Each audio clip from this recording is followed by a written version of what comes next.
सिद्धेभ्यः ॐ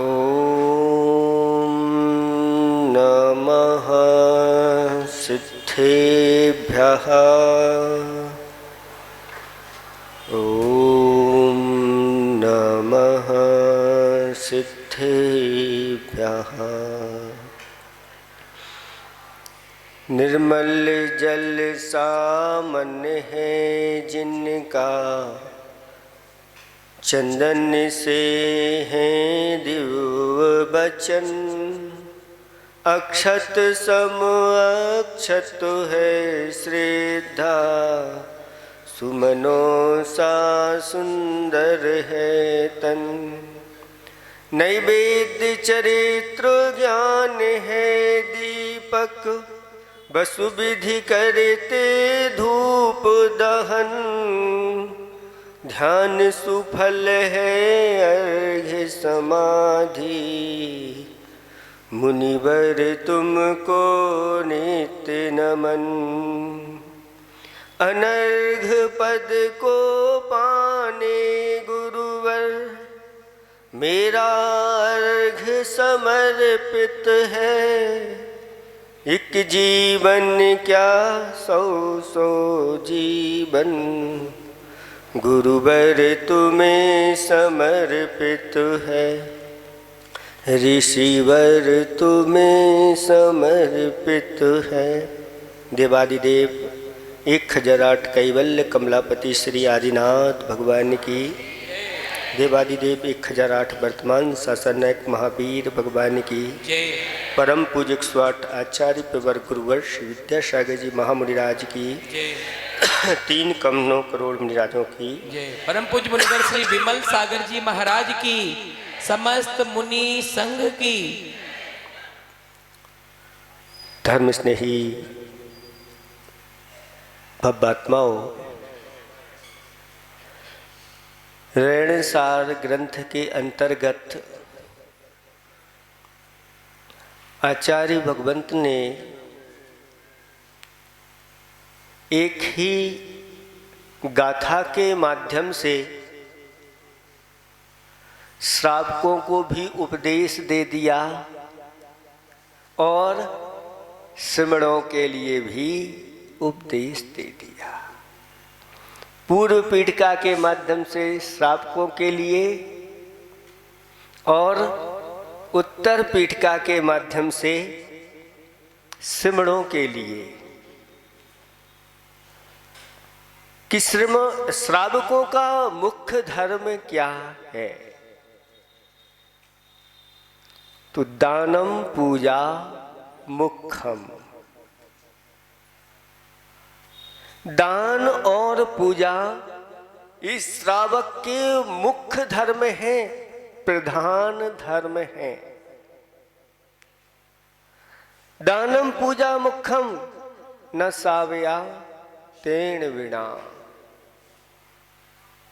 श्रावक अगर दान पूजा नहीं करता है तो वह अपने श्रावक धर्म का यथोचित पालन नहीं कर रहा है।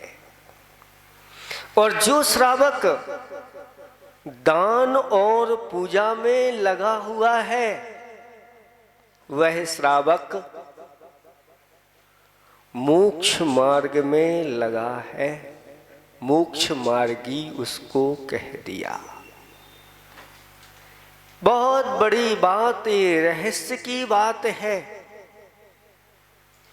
जो गुरुओं का सीधा सीधा उपदेश नहीं सुन पाते और अपनी ही बुद्धि से अध्यात्म ग्रंथ उठा करके पढ़ लेते हैं,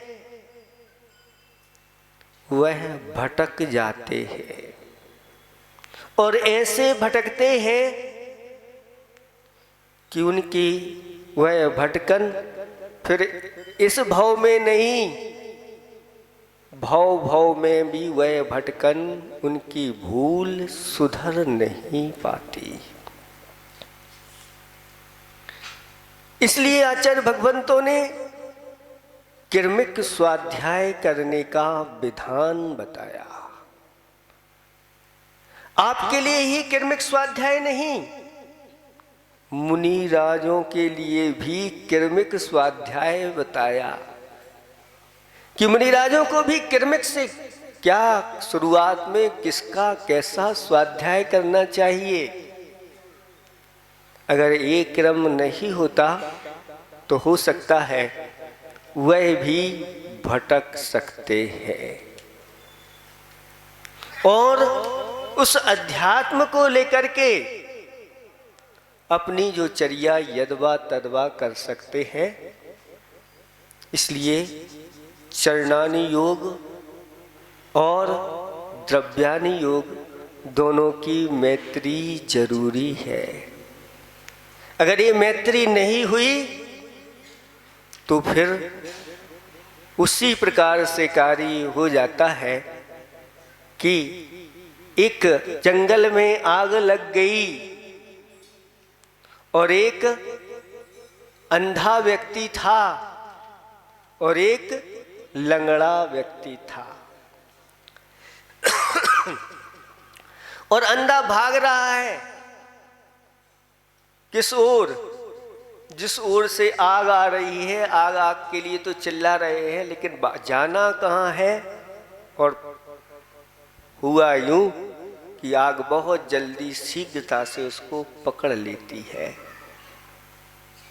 लंगड़ा व्यक्ति देख रहा है कि आग आ रही है, लेकिन वह कितना भागेगा, वह भाग नहीं पाता, इसलिए वह भी जल जाता है। लेकिन अगर अंधा व्यक्ति और लंगड़ा व्यक्ति दोनों मिल जाएं और अंधा जो है उसके कंधे पर लंगड़ा बैठ जाए तो दोनों ऐसी विपदाओं से बच जाते हैं। ऐसे ही हमारे आचार्य भगवंतों ने बहुत अच्छे अच्छे उदाहरण दे करके हम लोगों के लिए सही मार्ग पर लगाया है। आचार्य भगवंत ने एक हाइको भी लिखा है और भगवान की भक्ति में भी पूजन आदि का महत्व बताया है। वसुविधि मंगल द्रव्य ले जिन पूजो सागार, पाप घटे फलता फले पावन पुण्य अपार। श्रावक के लिए ये पंक्ति लिखी तो नीचे मुनिराजों के लिए भी लिख दी। वसुविध मंगल द्रव्य ले जिन पूजो सागार, पाप घटे फलता फले पावन पुण्य अपार। बिना द्रव्य शुचि भाव से जिन पूजो मुनि लोग, बिन निज शुभ उपयोग के शुद्ध न हो उपयोग। ये बहुत दोनों की, श्रावक की और श्रवण की इतनी अच्छी मैत्री घटाई गई है। और ये अगर दोनों पहिए अच्छी तरह से इस रथ के, धर्म रथ के सुदृढ़ रहें तो ये धर्म का रथ पंचम काल के अंत तक फहराता रहेगा, चलता रहेगा। इसमें किसी प्रकार का कोई संशय नहीं। और अगर एक भी पहिया इधर का गड़बड़ हुआ, इधर का हुआ, तो वह रथ वही रुक जाता है, आगे नहीं बढ़ पाता। जब रथ चलते हैं तब इसका बहुत महत्व होता है। अगर एक भी रथ की कुछ हाल उतर जाए तो सबके हाल बेहाल हो जाते हैं। और गुरुओं का आशीर्वाद हो जाए और वह हाल चढ़ जाती है तो सब माला माल खुशहाल हो जाते हैं। और पूरी पूरी पहले जब रथ आदि चलते थे एक ही व्यक्ति के द्वारा ये कार्य करवा दिया जाता था और रथ भी उसी के द्वारा बनवाया जाता था और रथ बनवा करके और वह चलाया जाता था। अगर अच्छा चल जाता तो बहुत प्रशंसा होती थी, लेकिन कुछ हो जाए, अगर उसमें से थोड़ी सी भी आवाज आ जाए, चेंचा जाए, तो कहते हैं वह चेंचे सिंगई हो जाते थे।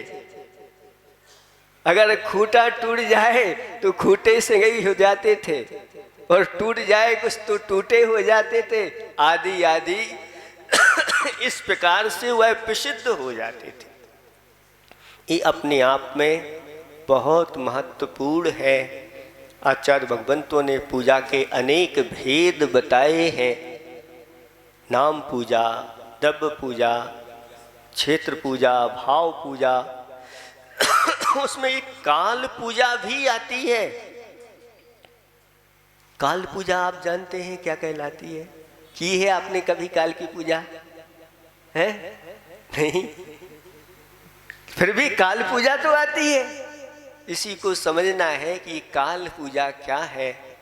तो ऐसे कुछ विशिष्ट काल होते हैं जिन कालों में पंच परमेष्टि की आराधना की जाती है। और पंच परमेष्टि की उन कालों में आराधना करने से पुण्य बढ़ता चला जाता है और पावन पुण्य अपार, पुण्य अपार बढ़ता चला जाता है और पाप घटता चला जाता है। आचार्य भगवंत पूज्यपाद स्वामी ने पाप और पुण्य की बहुत अच्छी परिभाषा बताई है कि पुण्य किसे कहते हैं। पुनाति आत्मानं पूयते करिति पवित्री करिते इति पुण्यम। जो आत्मा को पवित्र करता है वह क्या है? पुण्य है। तो कितने लोग हैं जो आत्मा को पवित्र करना चाहते हैं? हाथ उठाओ। सभी करना चाहते हैं। तो पुण्य से डरना नहीं, पुण्य से भागना नहीं। बहुत बड़े रहस्य की बात हम लोगों को कुंडलपुर में आचार्य भगवंत ने बताई कि इस जो पुण्य संचय होता है और पुण्य फला अरहंता, अरहंत पद प्राप्त होता है। और जब कर्म की निजरा करने के लिए तैयार हो जाते हैं, जो पुण्य का अनुभाग होता है, कहते हैं कि वह जब केवली भगवान समुद्घात करते हैं, उस समुद्घात के द्वारा भी पुण्य के प्योर अनुभाग का घात नहीं होता। अंत तक यह पुण्य संचय रहता है। इस पुण्य की भूमि पर बैठ कर के ही वह आत्मा सिद्धालय में चला जाता है। जैसे कुछ प्रक्षेप अस्त्र होते हैं अथवा रॉकेट वगैरह होते हैं, उनके लिए क्या बनाना पड़ता है? एक स्थान बनाना पड़ता है जहां से वह हवाई पट्टी नहीं, रॉकेट के लिए अलग रहती है। हवाई जहाज के लिए तो पट्टी होती है, रॉकेट के लिए तो वो सीधा का सीधा उसी स्थान से सीधा जाता है। उसके लिए वह स्टैंड जो भूमि का आधार रहता है, उसके बिना वह नहीं जाता। ऐसे ही इस पुण्य के आधार स्टैंड पर बैठ करके आत्मा पुण्य यही छूट जाता है और सिद्धालय में जाकर के बैठ जाते हैं। इसलिए ऐसे ये दान और पूजा के कार्य हैं जिसके माध्यम से अपार होता है। और विशेष कालों में शास्त्रों में वर्णन है, अष्टमी चतुर्दशी के दिन वह सेठ इतनी स्वर्ण मुद्रा से भगवान की पूजा करते थे। अष्टमी को अगर 10 मुद्रा से करते थे तो चतुर्दशी को 50 मुद्रा के माध्यम से करते थे। सामान्य दिनों में सामान्य पूजा होती है, विशेष दिनों में विशेष पूजा होती है। और ये आष्टानिक पर्व अपने आप में विशेषता को ये लिए रहते हैं, इसलिए इसमें विशेष पुण्य का संचय होता है। ऐसा पुण्य का संचय होता है कि यह अंत में जाकर के वह सिद्धालय में बिठा करके रहता है। धीरे धीरे आप इसको बढ़ाते चले जाइए और अपनी आत्मा को पवित्र करते चले जाइए। पाप किसे कहते हैं? पाप की परिभाषा क्या है? तो जो पुण्य से बचाता है, जो धर्म से दूर रखता है, वह क्या है? पाप है। पाप व्यक्ति को धर्म नहीं करने देता, धर्मात्माओं के पास नहीं आने देता और अनेक प्रकार की विषय कसायों में वह लगाया रखता है। इंद्रियों को अपने विषयों में लगा के रखता है और मन को भी खोटी चीजों में लगा के रखता है, वह पाप है। जो लोग सुबह से ऐसा धर्म पुरुषार्थ करते हैं और अपने आप को ऐसे तैयार करके आते हैं, स्नान आदि करके और शुद्ध धोती दुपट्टा आदि पहन करके और हाथों में द्रव्य लेकर के आ रहे हैं, वह व्यक्ति ऐसे उन पापों को घात करता वहीं से आता चला जाता है। जब भाव बना लेता है और जैसे ही क्रम से घर से आता है, उसका गुणित क्रम से फल बढ़ता चला जाता है। शास्त्रों में वर्णन आया कि जब वह भगवान के सामने आकर के भक्ति पूजा करता है तो अनंत फल को वह प्राप्त कर लेता है। ऐसी महिमा इसकी बताई है। इसलिए आप लोग, कुछ लोग इस प्रकार से सोचते विचारते हो कि महाराज ये क्या सब आराम से है ना, सब छोड़ छाड़ करके हाथ पर हाथ रख करके और आत्मा का ध्यान करो, ना किसी से कुछ लेना न देना। अगर यही होता श्रावकों का तो फिर भगवान उपदेश में यही कह देते कि श्रावक लोग आप तो ध्यान को मुख्य बनाओ, वही आपके प्रधान हैं।